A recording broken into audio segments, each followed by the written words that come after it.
Am I the a-hole for not paying for my niece's college even though I can? I, 45 female, and my husband Jay, 49 male, have 4 children. Ted, 20 male, Susan, 18 female, and Vicky, 9 female, and Charles, 7 male. The older 2 children are biologically my male cousin's kids. Him and his wife unfortunately passed away when the kids were just 2 years and 3 months old. None of the family members were able to or wanted to take in the children at the time. I was the youngest and still in med school then, but my husband was financially stable. He was extremely fond of Ted. Susan had just been born, so he suggested we become legal guardians for the time being, and it was the best decision of my life. Last week, at a family get-together, Susan announced she got a full scholarship to her dream university. My female cousin then pulled me aside to tell me that my other niece was 18 now and had gotten accepted into the same university as Susan. I congratulated her, but then she said I have to transfer Susan's and Ted's, he got scholarship as well, college funds to her account to pay for her niece's tuition and living expenses as the university was out of state. I thought she was joking and laughed in her face, but she glared at me and told me that since I was going to pay for Ted and Susan, I have to pay for her daughter as well because both are my nieces. I said Ted and Susan were mine and Jay's children. We formally adopted them.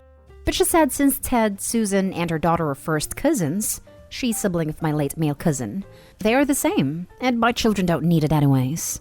I was extremely annoyed at this point, and said even so, it was still their money, and for them to do as they please.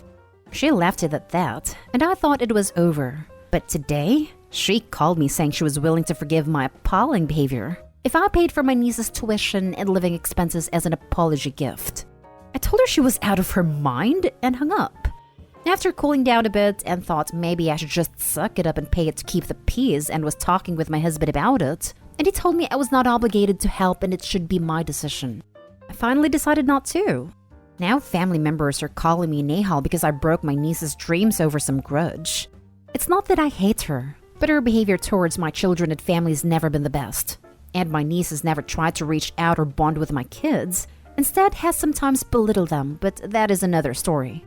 All relatives know this, so they think that is the reason, and well, that is a part of it.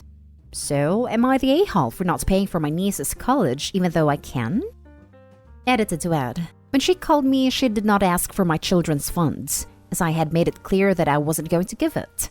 She instead wants me to give her money out of our savings. That is why I'm asking. I would never give my children's funds, but maybe I'm the a-hole for not giving money from savings which will still leave enough for retirement. Now for the top comments. Not the a-hole. They are your children, not your nieces. Blood relations don't matter here, and your cousin suggesting otherwise is vile. She is responsible to come up with a college fund for her kids. As you have realized, it would be punishing them for doing great enough to get scholarships to just give the money you saved for them away. She should ask for your forgiveness, not the other way around. She is out of her mind here. They should be calling your cousin an a-hole over not considering to help out her own daughter. She didn't work hard enough to get a scholarship. And your cousin seems to have tried not to save or be willing to help cover the cost. If they call you, they can help out. Easy as that. Also, if niece has treated your kids badly, she doesn't really have anything to say here. She made her own bed. Not the a-hole. Even if you did want to pay for their college, there's no reason to wire her the money. Niece is an adult now after all. If the money should be going to anyone, it's either to niece or to the college directly. However, you have no obligation to pay at all. Plus, even with full-ride scholarships, it's not like the school is going to be giving them money for anything but the necessities. They'd probably still like to have the money so they can have fun and enjoy college. Wow. Just wow. You are clearly not the a-hole, but your cousin is so much the a-hole that I'm astonished that the rest of your family can't see it plain as day. When I started to read this, I saw that you had adopted Ted and Susan.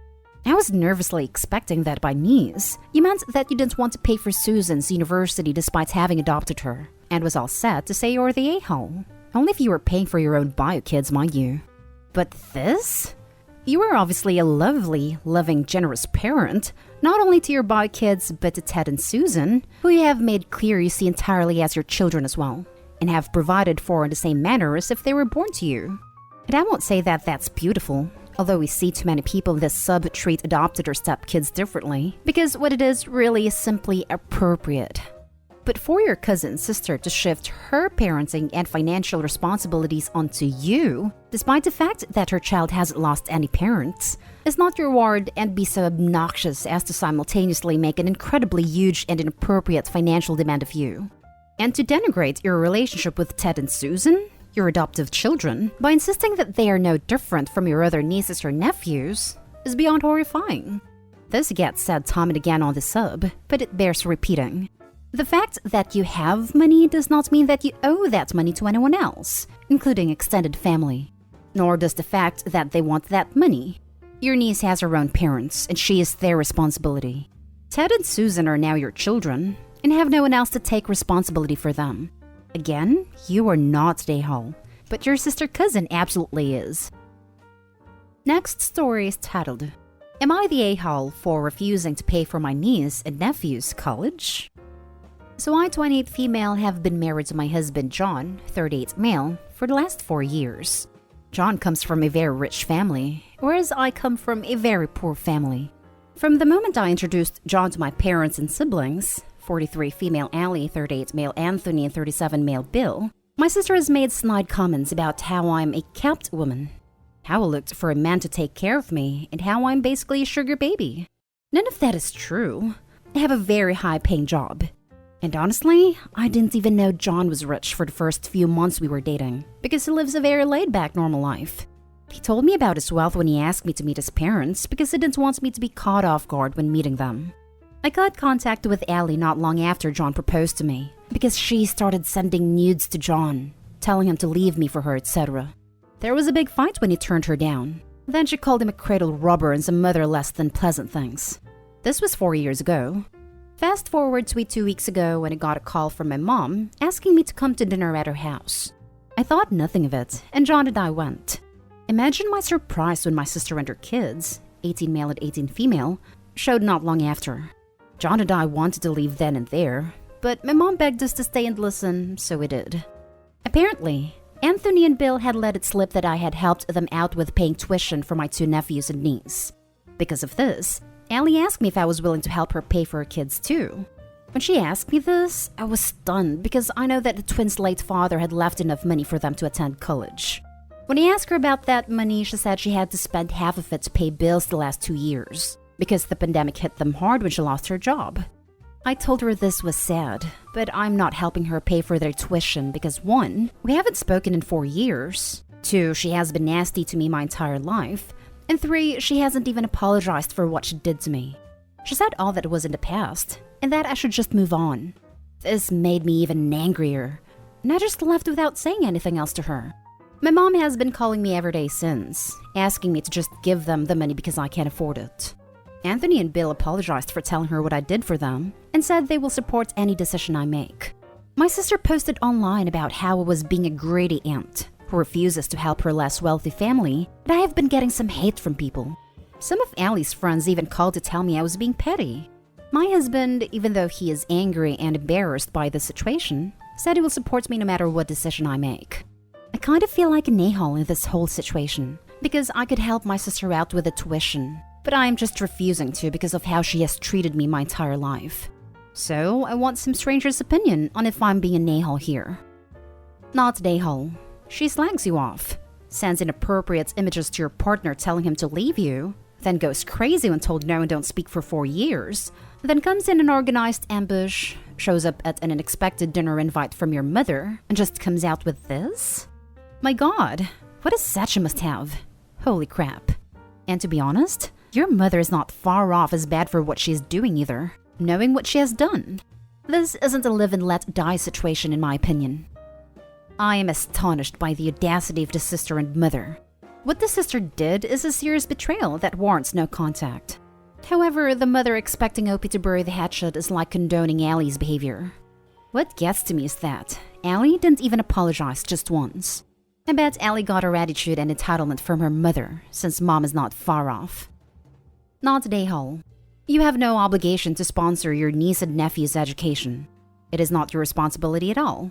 Also, just because you are better off, it does not mean your family is automatically entitled to your money. And finally, Ellie does not deserve any help from all she had done. Not at A-Hall times 1000. She started sending nudes to John, telling him to leave me for her, etc. There was a big fight when she turned her down. She called him a cradle robber and some other less than pleasant things. This crap right here? You don't owe her a damn thing for the rest of your life. She tried and failed miserably to seduce your husband. She is jealous she didn't get the rich husband and has been bitter about it ever since. Screw her. She just wants to use you for money. Actions have consequences. These are hers. That being said, if you want to help your niece and nephew with the debt quietly later on, that's always an option. But keep her out of it. Now for the next story. Am I the a-hole for not wanting to share my college fund? I, 19 female, have an aunt, Amy, 38 female, who I love and she loves me dearly. It's never been explicitly stated, but between my sister Kim, 17 female, and I'm the favorite niece. I didn't really notice. I was around my early teens. But whenever I had an event, my aunt would always try to be there, while she was never there for anything my sister did. I got nicer presents, there are pictures of me in her house, and she texts/calls me regularly. She barely acknowledges my sister, and I never knew why. One of the reasons why it took so long for me to notice was because whenever someone would mention something about a different treatment, our mom would brush it off. And since Amy was my paternal aunt, I just accepted it. Fast forward to now, and my mom sat me down and asked me if I would be willing to go to a less expensive school so I could have extra money to share with Kim. Aunt Amy set up a fund for me and my two cousins but didn't have a dime for Kim. She did this with Kim looking at me for an answer and got upset that I didn't give a definite yes. She accused me of not caring about her just like Aunt Amy and is refusing to speak to me until I give her half the money. I thought that this was wildly unfair and asked my parents why they didn't have their own fund for Kim since Aunt Amy was taking care of me. They said that they did, but it wasn't as much as what Aunt Amy had for me. She's a smart woman who makes a lot of money and admitted that they had to dip into it to help pay for things when my dad wasn't working because of COVID. I feel bad for Kim, but I don't want to sacrifice my future college experience for it. Am I really being so maliciously selfish? Now for the comments. Not a hole. Amy can do what she likes with her money, and you should be able to go to whichever school you choose. However, I'm surprised your parents haven't called Amy on this. If it was me, I need to sit down with Amy and ask her outright why there's favoritism. That's something I've started to ask now that I'm aware. My aunt always said she loved her siblings' children equally, and whenever Kim complained growing up, my parents would brush it off. Is there any chance that she thinks your younger sister is an affair child and not biologically her niece? That is the only explanation I could think of. But it still makes no sense that Kim would be treated differently if your father treats her as an equal daughter. Everyone sucks here. You knew there was favoritism. You witnessed it. And it's quite hard to believe you didn't take advantage of that favoritism. Let's be real for a minute. That being said, it was given to you and it's yours to do with as you please. Your aunt is a giant a-hole, and so are your parents for not being objective enough to see it when it started. Your sister will resent you. She's right to do so because you took advantage of the situation instead of calling it out, and possibly having to share many years ago. You reap what you sow. My take on this is that it's a hell of a thing to be asked to give up a college fund, so I wouldn't blame Opie if the answer was no.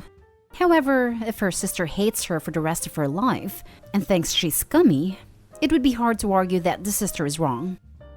You're the a-hole. Yes, of course, you have no obligation to share your fund. It's within every right to go to the more expensive school and have your parents figure it out. However, I don't know how you could morally be okay with accepting all of this money fully aware there was favoritism, and your sister continues to get the crappy end of everything. If I had the opportunity to help my little sister, damn right I'd split it with her. Last story. Am I the a-hole for telling my wife I won't/can't watch our son? I have a good job, I make good money, and I work hard enough to earn it. To the point that about 4 years ago after our son was born, when my wife decided not to go back to work, I became the only source of income. This worked out well and everyone was happy, until COVID hit. Once the pandemic started causing shutdowns, my role was transitioned from an office downtown to working from home. I was a big fan of this. I work 5 a.m. to 7 p.m. Monday to Saturday typically. so not having to commute meant that now I got to be home to put my son to bed and read him at night, and have more time to spend with my wife in the evenings. The only problem is that my wife has struggled with the idea that the location of my job has changed, but my responsibilities have not. I've had several discussions with her about the fact that even though I'm home now, I'm not able to watch our son during the day, or explaining why I can't get to the dishes till that evening. She will nod along too, but I don't think she really believes it. This has caused tension but not an outright fight until this week. Some of our mutual friends are coming into town this weekend, and we had made plans to spend time with them. However, on Monday, my wife informs me that the couple is actually getting in Friday, and she and her friend are going to get lunch and go shopping. She tells me that I need to watch our son, and I respond by saying again that I can't. I have work, and Monday to Friday is not enough heads up for me to take a day off.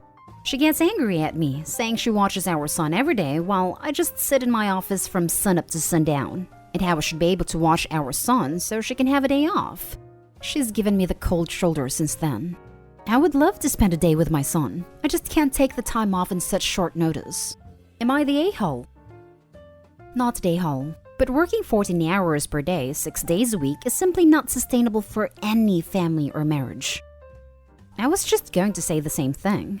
It's great that he can provide, but the lack of time at home with the family is taking its toll.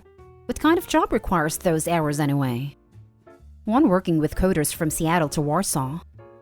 Everyone sucks here. Your wife is an a-hole for expecting you to take time off rather last minute. You are an a-hole because you are putting all of the child rearing on her even if she is a stay-at-home mom. This boy's still your son. You're working 14-hour days. 6 days a week is freaking ridiculous. Very few relationships can even last with work hours like this. If I am correct, you are a project manager in a tech company. If this is the case, you are salaried. You aren't getting paid more to work overtime. It really makes me wonder if you are messing around your computer most of the day, which leads to these hours. That, or you work at a crappy company.